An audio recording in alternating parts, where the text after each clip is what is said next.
Hai, aku Nabila Saptari dari HI 2017. Di sini aku ingin berbagi sedikit materi mengenai ekonomi politik internasional atau biasa disingkat EPI. Materi EPI pertama adalah mengenai pendekatan dalam EPI, yakni ada 3. Pertama adalah merkantilisme yang melihat EPI sebagai kompetisi zero sum game antar negara dalam memajukan kepentingan nasionalnya. Di sini aktor yang dominan adalah negara. Dan merkantilisme juga melihat adanya relasi dekat antara kepentingan ekonomi dengan kepentingan ekonomi dan militer. Pendekatan selanjutnya adalah pendekatan liberalisme yang mengkritik merkantilisme. Liberalisme bilang bahwa ekonomi itu seharusnya meluaskan kebebasan dan kemakmuran individu, sehingga kontrol negara harus dibatasi dan siapapun itu bisa bermain dalam EPI. Selanjutnya adalah Marxisme, yakni pendekatan yang mengkritik liberalisme. Marxisme bilang bahwa ekonomi yang liberal itu hanya akan menciptakan kelas-kelas sosial, yaitu kelas bourgeois yang menguasai faktor produksi dengan kelas proletar, yaitu buruh. Dan EPI di sini menjadi kepanjangan tangan dari kepentingan kaum bourgeois. Selanjutnya adalah materi mengenai ekspansi EPI. Ekspansi EPI terbagi ke dalam 3 fase, yang mana fase pertama terjadi pada abad ke-15, yaitu adanya pelayaran samudra oleh bangsa-bangsa Eropa dalam mencari rempah-rempah. Di fase ini ditandai dengan pembentukan kongsi dagang seperti VOC dan AIC. Fase kedua adalah pada abad ke-17 yang ditandai dengan adanya revolusi industri. Industrialisasi membuat bangsa Eropa menjadikan wilayah Asia dan Afrika sebagai pemasok bahan baku industri dan sebagai pasar dalam memasarkan produk industrinya. Fase ketiga terjadi pada abad ke-18 yang mana ada sistem produksi baru yang dapat dilakukan secara massal hingga kemudian membuat EPI semakin expanding. Nah, materi selanjutnya adalah mengenai tatanan dalam EPI yang ada 3. Tatanan pertama adalah dual ekonomi yang melihat bahwa EPI itu terdiri dari 2 sektor, yaitu sektor tradisional dan sektor modern. Sektor tradisional itu adalah yang mana masih menggunakan sistem produksi tradisional, sedangkan modern itu ditandai dengan adanya modernisasi, liberalisasi, dan industrialisasi.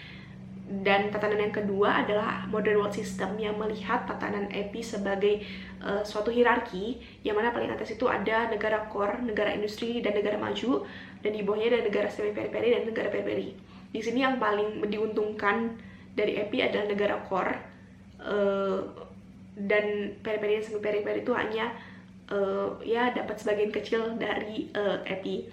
Nah, yang tatanan ketiga adalah hegemonic stability, yang mana dalam EPI terdapat 1 aktor hegemon yang bertanggung jawab atas stabilitas EPI. Materi selanjutnya adalah mengenai Great Depression, yaitu merupakan krisis ekonomi luar biasa yang terjadi di Amerika Serikat pada tahun 1920-an.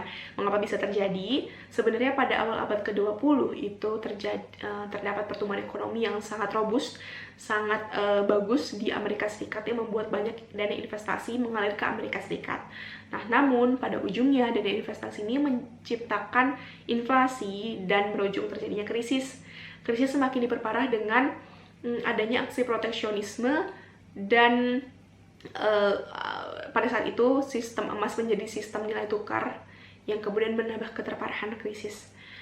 Great Depression kemudian diselesaikan dengan adanya solusi, yaitu Keynesianism dan Fordism. Keynesianism menekankan bahwa krisis itu diselesaikan dengan penciptaan banyak lapangan kerja sehingga masyarakat bekerja dan mendapatkan pendapatan, sehingga kemudian dapat belanja. Sedangkan Fordism itu adalah solusi yang melihat bahwa solusi dari krisis adalah dengan memproduksi barang secara massal sehingga kemudian harganya bisa turun dan bisa terjangkau oleh masyarakat. Materi selanjutnya adalah mengenai pendekatan pembangunan dalam EPI yang ada 2. Yang pertama adalah catching up, yaitu mengikuti preskripsi pembangunan negara-negara barat dengan adanya modernisasi dan liberalisasi, sedangkan breaking up itu pendekatan non-kapitalis dan berusaha untuk menghindari ketergantungan dengan negara atau pihak lain. Pembahasan selanjutnya adalah mengenai kejatuhan Bretton Woods System. Jadi pasca Perang Dunia II itu ada perjanjian Bretton Woods System yang intinya adalah Amerika Serikat menjadi pihak yang bertanggung jawab atas finansial dunia. Namun pada tahun 1971 Amerika Serikat mengundurkan diri dari perannya sebagai stabilisator finansial dunia karena Amerika Serikat merasa dirugikan dan ekonominya menjadi tidak kompetitif. Materi selanjutnya adalah monetarisme, yaitu teori ekonomi yang dikemukakan oleh Milton Friedman, yang mengatakan bahwa solusi dari krisis adalah pengaturan jumlah uang yang beredar di suatu negara. Alih-alih negara itu mengeluarkan lebih banyak pengeluaran seperti preskripsinya Keynesianism dan Fordism. Nah, materi selanjutnya adalah globalisasi, yang mana globalisasi ini berpengaruh sekali terhadap EPI, yaitu dengan adanya kehadiran aktor baru, yaitu aktor baru dalam EPI yang sebelumnya hanya didominasi oleh negara, yaitu adanya korporasi multinasional sebagai aktor baru dalam EPI. Nah, yang kedua adanya kehadiran model produksi baru, yaitu global value chain, yang kemudian mengubah produksi EPI yang sebelumnya hanya berbasis di satu negara, kemudian dapat terbentuk suatu rantai jaringan produksi global.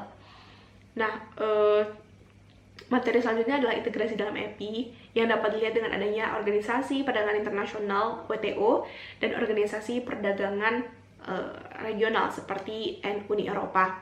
Tujuan dari integrasi dalam EPI adalah untuk memajukan kesejahteraan negara, karena integrasi itu dapat mereduksi hambatan perdagangan dan juga mengeliminasi aksi proteksionisme. Materi terakhir adalah mengenai krisis ekonomi Asia yang pada awalnya terjadi di Thailand dan Korea Selatan, namun kelamaan-kelamaan meluas. Nah, pola yang sama adalah terjadinya gelembung ekonomi. Apa itu gelembung ekonomi? Yaitu adalah aliran dana investasi yang masuk dalam jumlah yang besar dan dalam waktu yang cepat. Namun dana investasi yang masuk ini tidak ditopang oleh sektor produktif dan aset real, sehingga kemudian ibarat gelembung dalamnya kosong dan menjadi instabil saat terjadi perubahan harga saham atau investasi. Nah, demikianlah sedikit materi mengenai ekonomi politik internasional. Terima kasih atas perhatiannya.